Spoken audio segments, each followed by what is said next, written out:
በግንኙነት ጊዜ ቶሎ አለመጨረስ ፍቺ እንደሚያስከትል ያውቃሉ? ከላይ እንደምታዩት አንድ ፎሎወራችን የጠየቀን ጥያቄ ነበረ። ሰላም ዶክተር ሜሮን ነኝ ከኒዮደርም ኤስቴቲክ። ብዙዎች ሳይጨርሱ መቆየትን እንደ ጀግንነት ያዩታል። ይህ ግን የጤና እክል ሊሆን እንደሚችል ያውቃሉ? አንድ ወንድ ግንኙነት ሲያደርግ ከ30 እስከ 45 ደቂቃ በመቆየት ኢጃኩሌት ማድረግ ካልቻለ ወይም ደግሞ በአጠቃላይ መጨረስ ካልቻለ ዲሌይድ ኢጃኩሌሽን እንለዋለን። ምክንያቶቹ ደግሞ አንደኛ ሳይኮሎጂካል እንደ አንዛይቲ ወይም ደግሞ ድባቴ ፊር ካለው ምክንያት ሊሆን ይችላል። በሌላ በኩል ደግሞ የተለያየ መድኃኒቶች ለምሳሌ ለደም ግፊት ተብሎ የሚሰጡ ቤታ ብሎከሮችን ወይም ደግሞ አንታይ ዲፕሬሳንት ልክ እንደነ ፍሎክሲቲን የመሳሰሉ መድኃኒቶችን መጠቀም ለዚህ ችግር ተጠቂ ሊያደርግ ይችላል። ሌላኛው ደግሞ ዲያቤቲክ ነርቭ ዳሜጅ ሊያመጣ ስለሚችል ወይም የስፓይናል የፐልቪክ እንዲሁም ደግሞ የፕሮስቴት ሰርጀሪ ከተሰራም በኋላ ይህ ችግር ሊያጋጥም ይችላል። በተጨማሪም የታይሮይድ ችግርና የቴስቴስትሮን ማነስን እንደ ምክንያት እናያቸዋለን። ማንኛውም ከስንፈተ ወሲብ ጋር የተያያዘ ጥያቄ ካላችሁ ኮሜንት ሴክሽን ላይ ጻፉልን።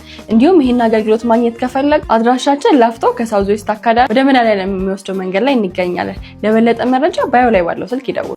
ሽንት ካልሞላ የቴስቴስትሮን ሆርሞናችሁ ጧት ላይ በበቂ ሁኔታ ከሌለ የብልት ዝግጁነት ማጣት ሊያጋጥማችሁ ይችላል።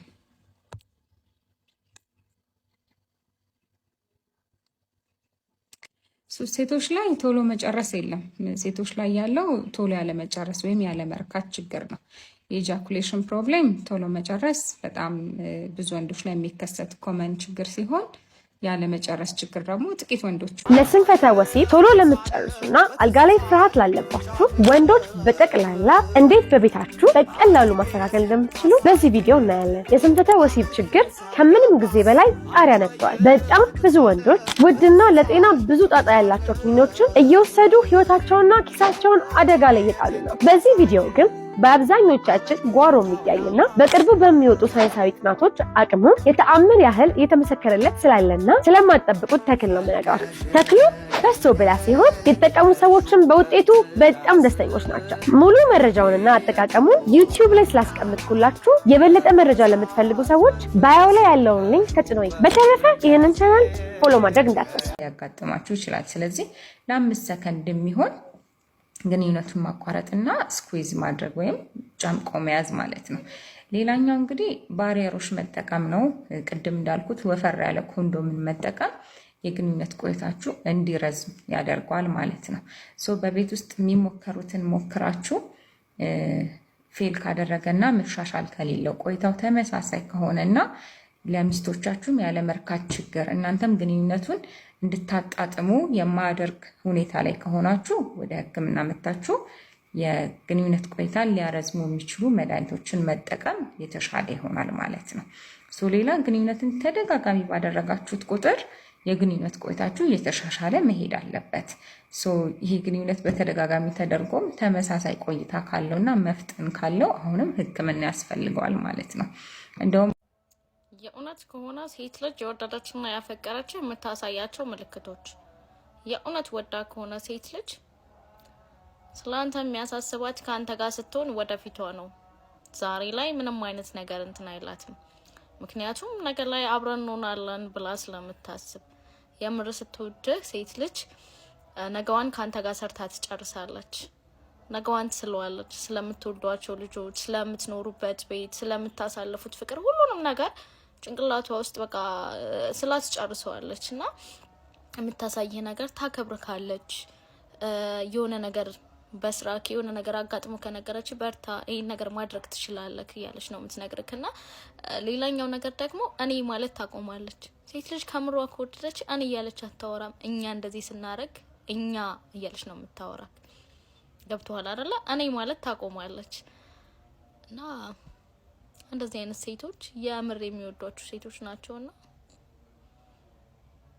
ምን ጠብቃችሁ ነው? እና ሌላው ደግሞ ማለት ነው ኃይለኛ ሳይንስ አለብኝ። የሳይንስ መድኃኒት የምታውቁ ሰዎች ካላችሁ እስኪ ኮሜንት ላይ ጻፉልኝ።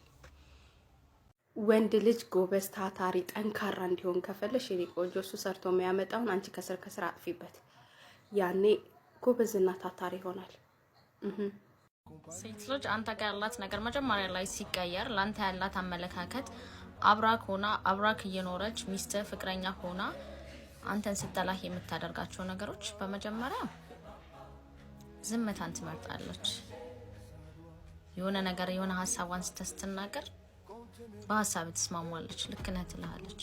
ምንም አይነት ነገር ይሁን መጀመሪያ ላይ ነው ይሄ ነገር አይደለም ብላ ታወራክ የነበረውን ሁሉንም ነገር ትተውና በሀሳብ መስማማት ትጀምራለች። ከዛ ምንም ነገር ብታደርግ ያ ነገር አያናድዳትም ለሷ። መጀመሪያ ላይ ጨርሳለች ያላትን ነገር ካንተ ጋር።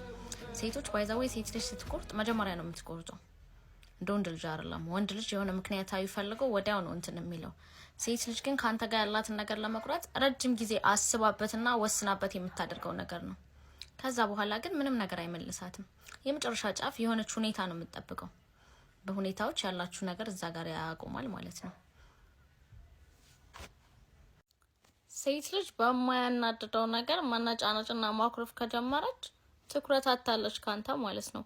አንዳንዴ ጥፋት የማይባሉ ኖርማል ነገሮች ሌላ ጊዜ ኬርለስ ነው በመታሳልፋቸው ነገሮች መነጫነች ከፈለገች ትንሽ ትኩረት ካንተ አታለች እና ፍቅር እንድትሰጣት ፈልጋ ነው። በቃ ፍቅር ስጣት። ሰው አንዳንዴ ያመነበትንም ነገር መጨቃጨቅ ይፈልጋል። ያ ማለት ግን ልክ አይደለክም እያለችህ አይደለም። ዋናው አንተ እዚህ ላይ መስመር መያዝ ያለብህ ልክ ሳትሆን ቀርተህ አይደለም እንደዛ የምትነጫነጨው የምትቆጣው። ትንሽ የሆነች ፍቅር ቢጤ ስትፈልግ ነውና ፍቅር ስጣት። ወንድ ልጅ ለመማረክና እንዳይረሳሽ ለማድረግ የግድ ቆንጆ መሆን አይጠበቅብሽም። የኔ ቆንጆ የሴትነት ጥበብሽን መጠቀም ብቻ በቂሽ። ሴት ልጅ ኃላፊነት መውሰድ አትፈልግም። በመካከላችሁ ያለው ግንኙነትን ባትወደውም ባታምኑበትም አንተን ባትፈልግህ ራሱ ካንተ መጥቶ እንለያይ የሚለውን ካንተ እስክትነግራት ድረስ ትጠብቃለች። ከሷ ምንም አይነት ነገር ቃል አታወጣም፣ ግን ታሳያለች ፍላጎት እንደሌላት። ምንድነው በዚህ ጉዳይ እናውራ ስትላት ምንም የተፈጠረ ነገር የለም ትልካለች።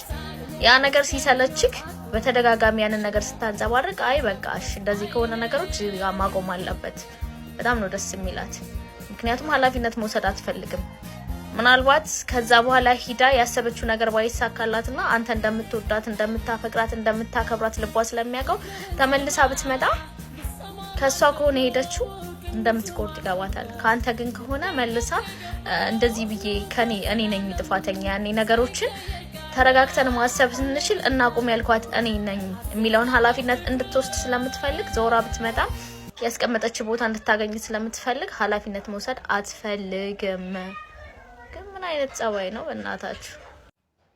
ፍቅረኛ ሌላ እንዳትከጅልብህ፣ ፍቅረኛ ሌላ ወንድ እንዳታይብህ፣ ፍቅረኛ አይኗ ዚዛ እንዳይል ከፈለክ ስልክህን ቴክስትህን አቁምና ቢዚ መሆንህን አቁምና ፎከስ አድርግ እሷ ላይ አተኩር ነው የምልህ። ቢፎር ኢትስ ቱ ሌት ሳይዘገይ ነው የምልህ። ሴት ልጅ አቴንሽን ትፈልጋለች። ሴት ልጅ ወድሻለሁን ተደጋግሞ የሚላት ወንድ ትወዳለች። ሴት ልጅ ፕሮቫይደር የሚያቀርብ ትወዳለች። ቤቷን የሚሞላላት የሚያሳካላት ወንድ፣ ጀግና የምትለው ወንድ ትፈልጋለች። እመነኝ፣ ይሄን ነገር ካደረግ ሴት ልጅ አይኗ አይቀላምድም። ሴት ልጅ ወዲህ አታይም። እመነኝ፣ ይሄን አሳካ ብቻ። ስለዚህ ቴክስህን፣ ይሄ ማታ መምጣትህን፣ እየሰከረ መግባትህን አቁም። ሁሉም ወንዶች አይደለም የምለው፣ አንዳንድ ወንዶች አላችሁ። ይሄን ካረማችሁ ሴት ልጅ ወዲህ ማለት አትወድም። ከምሬ ነው የምላችሁ። ካፈቀረች ነው። አብዛኛው ሴት ሁሉ ነገር ከሞላለት የትም አይሄድም። ፎር ዋት ምን ፍለጋ? ስለዚህ ቱ ሌት ሳይሆን ሳይዘገይ እሷ ላይ አተኩር። ትኩረትህን እሷ ላይ አድርግ። ሌላ የሚመጣው በኋላ ይመጣል። መጀመሪያ ሜሬጅህ፣ ትዳርህ፣ ፍቅረኛ ቤትህ ሲኖር ነው ሁሉ ነገር የሚስተካከለው። ገንዘብ ቢበዛ ባይበዛ ቢመጣ ፍቅር ካለ ይመጣል። እመነኝ። አትስራ ማለት አይደለም፣ ግን ሌላው ከሷ ላይ ይሄንን የሚወስድ ፍቅርህን የሚወስድ እሷ ላይ ችላ የሚያስደርግህን ነገር ዝጋና ፋይሉ እሷ ላይ አተኩር እያልኩ ነው። በርቀት ፍቅር ውስጥ ሆናችሁ በጣም ለምትቸገሩ ሰዎች ይሄ ለእናንተ ነው። የርቀት ፍቅር ምን እንደሚፈልግ ልንገራችሁ። የመጀመሪያው ጸሎት፣ ሁለተኛው ጽናት፣ ሶስተኛው ትዕግስት፣ አራተኛውና የመጨረሻው ደግሞ እምነት። ከዚህ ውጭ ምንም አታመጣም። እስኪ በቪዲዮ ኮል 24 ሰዓት አውራት። እስኪ ፎቶቿን ሁሉ ስክሪን ላድርግና 24 ሰዓት እንደዛ ስትሆን አባት ጭንቅላት ነው 90 ቦታ የሚፈታው። ያን ተውና ማለት ነው እመን። ስታምን ደግሞ ራስን እንኳን 100% እንዳታምን። ምክንያቱም የሰው ልጅ ነህና ፍጹም አይደለም። የሆነ ቦታ ምን እንደምትሆን አይታወቅም። እንኳን እሷን ልጠረጥራት እሷ ምን እያደረገች እንደሆነ በምን አውቃለሁ እንዴ? አንተ ራስህ እኮ ንጹህ አይደለም። ገብቶሃል? አንተ ራሱ የሚቀርብ ነገር አለ። የሰው ልጅ ነህ። ስለዚህ እሷን መጠርጠርን ትተህ ብቻ እመን። በአንተ ህይወት ውስጥ መጥፎ ነገር እንኳን እየሆነ ቢሆን ማለት ነው እግዚአብሔር ያነሳልሃል። አንተ ብቻ ማመንን ቀጥል። እኔ ብቻ ልደመጥ ምትል ሴት አለች። እሷ ያለችው ካልሆነ ምንም ሰላም አይፈጠርም ቤት ውስጥ። እሱ ያለው ካልሆነ ቤት ውስጥ ሰላም አይኖርም። ለምን? እኔ ብቻ ልደመጥ፣ እኔ ብቻ ልሰማ፣ እኔ ብቻ ልወደድ፣ እኔ ብቻ ልፈለግ፣ እኔ ብቻ እንክብካቤ ላግኝ።